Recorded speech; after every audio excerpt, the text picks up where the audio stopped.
All right, welcome to the third hour of the Elias Macko Show. Boy, we are firing on all cylinders this morning. Just speaking to Brendan Rodney, gold medalist at the Olympics. Now we begin this third hour of the program with Erin O'Toole, former leader of the Federal Conservative Party, and he's now the president of ADIT North America, a strategic intelligence group, and he is on the line. Mr. O'Toole, tremendous pleasure to have you on the show. Thanks for joining us. Good morning, Elias. I'll be a bit of a letdown. I didn't win a gold medal in politics. It was more like a silver, but I'll do my best this morning. There are so many ways that you can compare athletics and politics at times, and that is one of them, right? How you finish on the podium.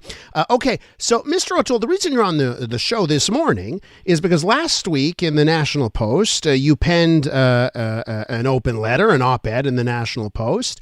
It was titled, "Parliament Must Push Back on the Insidious Boycott, Divest, and Sanction Movement." Of course, that movement targets Israel.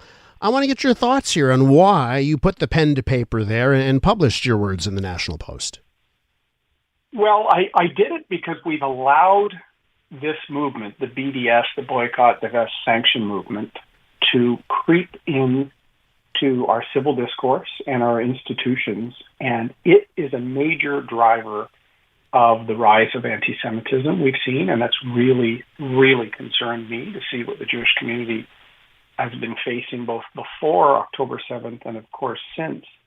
But BDS is an example of foreign interference in our politics and civil discourse, and I think people need to know that. Parliament denounced it, Elias, in 2016. I took part in that debate.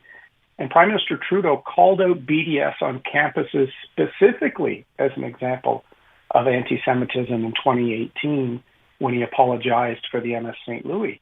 So we've talked about how bad and divisive this movement is for years, but we haven't done anything about it. And I think it's about time we did. So what do you think explains that difference? And that was one of the things that you pointed out that I said, my goodness, he's right about that. 2016 versus 2024 Justin Trudeau on this. Boy, it certainly seems different. What do you think's going on? Why do you think that the Canadian government hasn't followed down a path that they probably set forward, 8 years ago? Well, because, with many of these insidious things like foreign interference. And look, I'm a participant in the inquiry taking place by Justice Hogue into foreign interference by China and other entities in the last few elections. But BDS is an example of it. It's small and insidious, but it slowly starts choking off civil debate and encouraging intolerance. They've kind of infected pride parades and progressive causes like labor unions and school boards and things like this. And each individual act doesn't seem that crazy. But when you see a pattern, you're realizing this movement using phony language like apartheid and things like this when there's no comparison, it is capturing these progressive voices in our society to push a really radical agenda. The BDS movement opposes a peaceful two-state solution. When I told some union leaders that years ago, they were shocked. I said, yes, how could you support a movement that doesn't support peaceful resolution? This is a divisive movement. So I think there's an opportunity for us to start calling this out. And the recent passage of Bill C-70, which is a bill to combat foreign interference, actually allows us to protect certain public spaces like healthcare centers and others from, takeovers by radical groups, you might call it. And I think university campuses should be included in that because free speech is important, but you don't get to hijack the public square to push your views. Now, Mr. O'Toole, I went to Concordia University in the early 2000s, and it was like ground zero, right, for the BDS movement. So what do you say to someone who says, well, this has just been going on forever. This is decades of this, and there's nothing different between that messaging 20 years ago to what's happening today? Well, listen, my late mother is a Sir George Williams graduate, so Concordia's been in our family since the 70s. I think people don't realize that this foreign interference by the BDS movement, the founders of BDS have taken very anti-Semitic positions.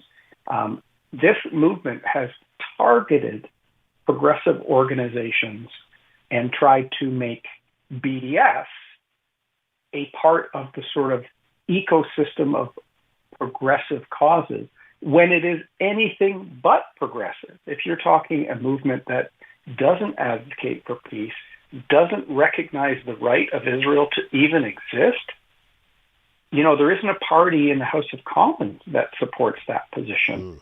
Even the NDP does. So how can this movement suddenly be such a fellow traveler in pride parades and school board politics? We've allowed this to kind of happen, and it's because it's been pushed by foreign and disruptive interests. And so I just think it needs to be called out. Parliament's called it out a few times, Elias, but has never really done anything about it. And if we look and see just how pervasive anti-Semitism is now on the far left and even the far right, we have to start calling this out and telling progressive groups, do not allow these divisive forces to hijack or capture your movements. And you bring up the point that Parliament has the tools, if it's the Countering Foreign Interference Act or other tools at their disposal to deal with this. Yet there seems to be the hesitancy. I'll wrap up by asking your thoughts on leadership in this country and where leadership comes in here to get these kinds of things done. Well, leader means taking strong stands, like this one. I really do think that Bill C-70 that protects, power lines and telecommunications and hospital facilities. I think university campuses should be a protected public space like that. But I also think, the Prime Minister or Mr. Singh, they should not be seeking support from union leaders that have embraced these foreign influence activities. So, and I think union members should be calling out some of their leaders that advocate for BDS without even realizing that the BDS movement formally opposes the right of Israel to even exist. How is that helpful? We all would like to see a long-term peaceful solution in the Middle East and eventually a peaceful two-state solution. So why would these progressive groups embrace something that is working against that and dividing our society here at home at the same time? Social media has been an accelerant on this, Elias, and a lot of young students and others are sucked in because it's portrayed as being progressive when it's regressive and very divisive. So as someone that still has some public stature from my public life, I consider it my duty to call out divisive elements like this and show my solidarity to the Jewish community who are quite worried in their own country for their first time. Good people need to step up.